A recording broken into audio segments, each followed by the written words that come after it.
سالاد ماکارونی درست کنیم که خودش یه غذای کامله ویژه. من این مقدار قارچ رو به اندازه 8 تا قارچ متوسط دارم استفاده میکنم که مقدار ماکارونیم 400 گرم هستش. مقدار قارچ سلیقه‌ایه، شما میتونید بیشتر یا کمتر استفاده کنید. خیلی از موادی که توی سالاد ماکارونی هست متوجه میشید که میتونید سلیقه‌ای کم و زیادش کنید. خب یه دونه لیموی بزرگ، یه بسته ماکارونی 400 گرمی رو من میخوام استفاده کنم، یه مقدار نخود فرنگی تقریبا نصف لیوان کوچیک. خب یه مقدار ذرت که من ذرت رو تقریبا 2 برابر نخود میریزم. من یه شیشه خیارشور رو تقریبا استفاده میکنم، همشو 500 و خورده با آب هست، ولی خب 320 گرم خالص خیارشورش. زیتون بدون هسته که من اینو استفاده میکنم 340 گرم الان این زیتون در واقع خودش با آب هستش و 170 گرم خالص زیتونش. کلا این مواد توی سالاد ماکارونی طوریه که شما همه رو هر مقداری که دوست داشتین میتونید استفاده کنید. سس مایونز یه ماست نیم کیلویی من گرفتم که حالا بعد میگم چقدرش استفاده میکنم. بریم که شروع کنیم.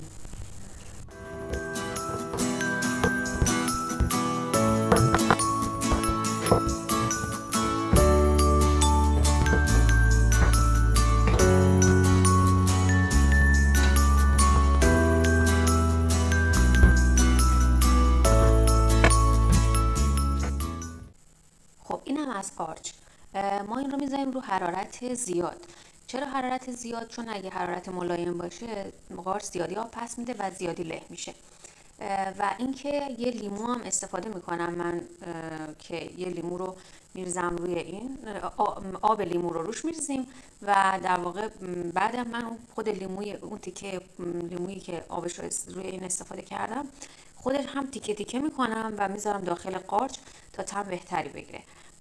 حالا نصف لیمو رو من میذارم برای سسش و نصف، چون لیمو بزرگه، نصف لیمو رو برای این کار استفاده میکنم. گفتم بعد خود پوستش هم تیکه تیکه میکنم و داخل قارچ میندازم. آخر کار از داخل قارچ جمعش میکنم. و قارچ اگه خیلی زیاد هست میتونید تو 2 مرحله انجام بدید یا توی مایتابه بزرگتری که له نشه.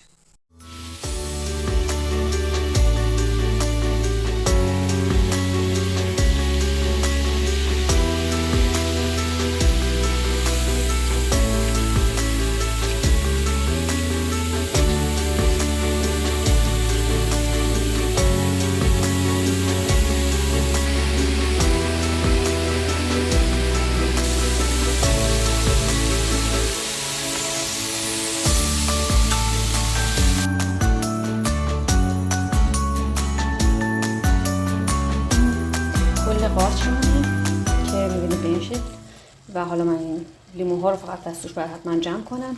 ذرت و نخودمون رو ریختیم توی همین ظرفی که قبلا قارچ بود، اشکالی نداره، یکم طعم لیمو هم داره بهتر. و من یه نصف استکان آب بهش اضافه کردم، میذارم یکم حرارت بخوره تا این آب خشک بشه. خب این دیگه کافیه، میذاریمش کنار. خب من از قبل برای ماکارونی آب گذاشته بودم، جوش اومده بود، ماکارونی رو ریختم داخلش. ماکارونی رو به حدی میپزیم که دیگه آب پز شدهش قابل خوردن باشه. خب ماکارونی رو با آب سرداب کش کردیم و بقیه موادمون هم که قبلا پختیم سرد شدن. حالا میخوایم بریم مواد دیگر رو آماده کنیم. این ماکارونی من یه مقداری مدلش اینجوریه که کوچیک میمونه ولی کاملا الان پخته و قابل خوردنه.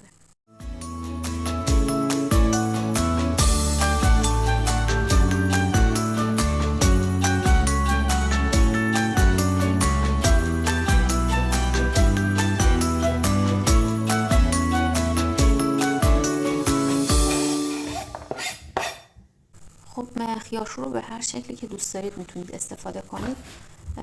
من اینا رو که خودش هم به این شکل اسلایس شده هست دوست دارم باز نصفش کنم چون بزرگ اسلایسش.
خب همه این مواد رو خوب با هم مخلوط کردیم و حالا بریم که سس سالاد رو آماده کنیم.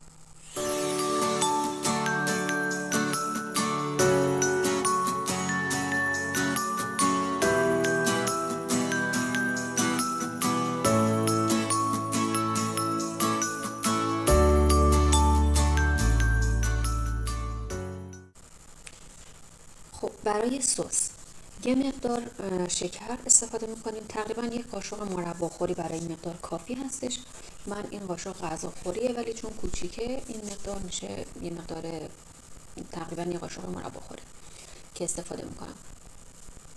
یه مقدار آویشن که حتما استفاده میکنید، باز بسته به اینکه چقدر آویشنتون بوش زیاد هست و چقدر خودتون دوست دارید میتونید مقدار کمتر یا بیشتری استفاده کنید. نمک، فلفل سیاه و اگه نعنا دارید و دوست دارید که نعنا استفاده کنید میتونید یه مقدار نعنا هم استفاده کنید. سس مایونز، من این مقدار سسی که استفاده میکنم حدوداً 2 قاشق غذاخوری پر هست. باز اگه میخواین مقدار سستون بیشتر بشه میتونید بیشتر استفاده کنید و من ماست رو که بهش اضافه میکنم همینطور نگاه میکنم که اگر لازم باشه سس رو کم و زیادش کنم. خب این هم ماست که اضافه میکنیم و مخلوط میکنیم، اگر لازم باشه مقدار سس یا ماست رو به مقداری که نیاز هست کمتر یا بیشتر میکنیم.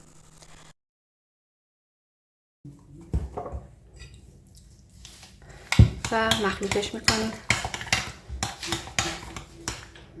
خب یه مقدار هم آب لیمو، باز دوباره دوست نداشتید میتونید نریزید، من همون لیموی تازه رو نصفش رو نگه داشتم و یه مقدار از آب این لیمو رو اینجا استفاده میکنم.